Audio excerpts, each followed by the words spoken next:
О, чудо, намерих сняг.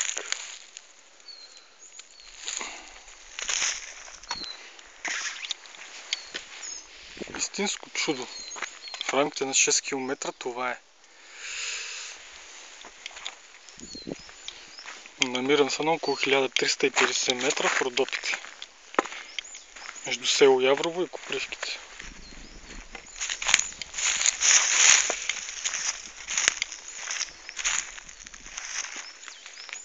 В общи линии това е снегът, който е оцелял. Го и пътя.